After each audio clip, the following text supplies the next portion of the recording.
ചന്ദ്ര ചന്ദ്രോ ആ 3-4 ദിവസമായാലും നീ അതുമ്മ പണിയാൻ തുടങ്ങിയിട്ട് സംഭവം കിടക്കൂലേ? 10 രൂപ പഴക്കൊണ്ട് പുതിയതാക്കാൻ കുറച്ച് പാടാ. പുതിയതാക്കാനോ?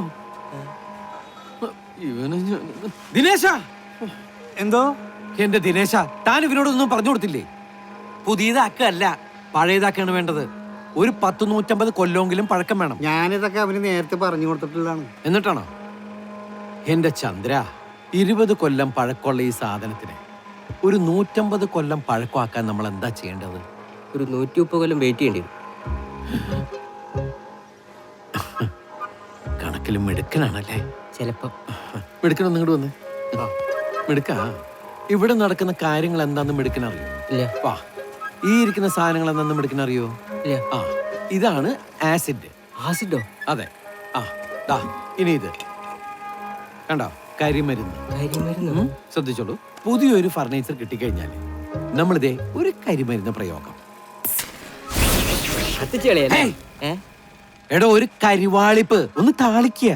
പിന്നെ ഈ ബ്രാസിന്റെ സാധനങ്ങളെടുത്ത് ആസിഡിലേക്ക് ഇട്ട് ഒന്ന് ചളിക്കേക്ക. ഇതൊക്കെ ചെയ്ത് കഴിഞ്ഞൊന്ന് ഫിനിഷ് ചെയ്താണ്ടല്ലോ, പഴയ ഫർണിച്ചർ ആയത് അങ്ങോട്ട് മാറും. അതാണ് പുരാവസ്ഥ. ഇപ്പൊ നിനക്ക് കാര്യങ്ങൾ മനസ്സിലായില്ലേ? മനസ്സിലായി. ഉടായിപ്പല്ലേ? ദേ, പറ്റില്ലെങ്കിൽ ഇപ്പൊ ഇവിടെ നിന്ന് ഇറങ്ങിയിട്ട് നീ ഒരു 130 കൊല്ലം കഴിഞ്ഞിട്ട് വാ. പറ്റോ? പറ്റിക്കാം. അതെന്റെ പണിയാ, നീ നിന്റെ പണിയായി. ആ ദിനേശ, കുപ്പിച്ചില് കൊണ്ടുവന്നില്ലേ? 2 ചാക്ക് കൊണ്ടുവന്നിട്ടുണ്ട്. ആ, അതിൽ നിന്ന് നല്ല കളർഫുൾ ചില്ലെടുത്ത് പ്രത്യേക തരത്തിൽ ഡിസൈൻ ചെയ്ത് ആ ഫർണിച്ചറിലാണ് ചാർത്തുക. അതിനൊരു കല ഉണ്ടാവണം, എന്നാലേ പ്രൗഢ ഗംഭീരാവുള്ളൂ. നീ ഇവിടുത്തെ കുട്ടികൾക്കൊന്നും പുറത്തേന്ന് പറഞ്ഞു കൊടുക്കരുത്. ഇതാണ് ഏർപ്പാടെങ്കിൽ ആരും പറയണ്ടെന്ന് നാട്ടുകാർ അറിയാളൂ. അത്തരത്തിൽ ലീവിലൊക്കെ വരുമല്ലോ. സഖാവ് വളരെ പ്രധാനപ്പെട്ട ഒരു മീറ്റിംഗിലാ. ഇത് അതിനേക്കാൾ അത്യാവശ്യമാണ്. സഖാവിനെ ഇപ്പൊ ഞാൻ കണ്ടില്ലെങ്കിൽ ചിലപ്പോ ഇന്ന് രാത്രി അമ്മ ഇരിക്കും.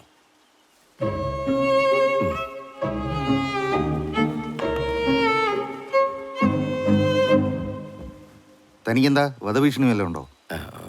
ഇത് അങ്ങനത്തെ ഒരു വധഭീഷണി അല്ല. പിന്നെ സഖാവ് ഒന്നും ഇടപെട്ടില്ലെങ്കിൽ ഞാൻ പാമ്പുകടി ഏറ്റി മരിക്കും. നമ്മുടെ തബല വർക്കിച്ചനായിട്ട് ഒരു പ്രശ്നമുണ്ട്. അങ്ങേരുടെ മുറ്റത്ത് കൂടിയാണ് ഞാൻ റോഡിലേക്ക് ഇറങ്ങുന്നത്. എനിക്കറിയാം, ആ തോട്ടുംകരയല്ലേ? അതന്നെ. ആ തോടാണ് ഞങ്ങളുടെ വഴി. അതിൽ നിറയെ പാമ്പുകളാണ്.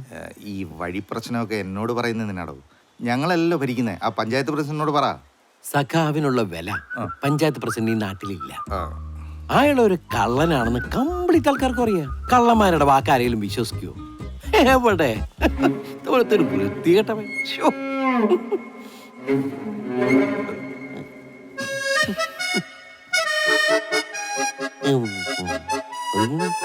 പഞ്ചായത്ത് പ്രസിഡന്റ് ഇവിടെ ഉണ്ടായിരുന്നോ? ഞാൻ പറഞ്ഞ നാവെടുത്തേ ഉള്ളൂ. ഞാൻ കേട്ടു.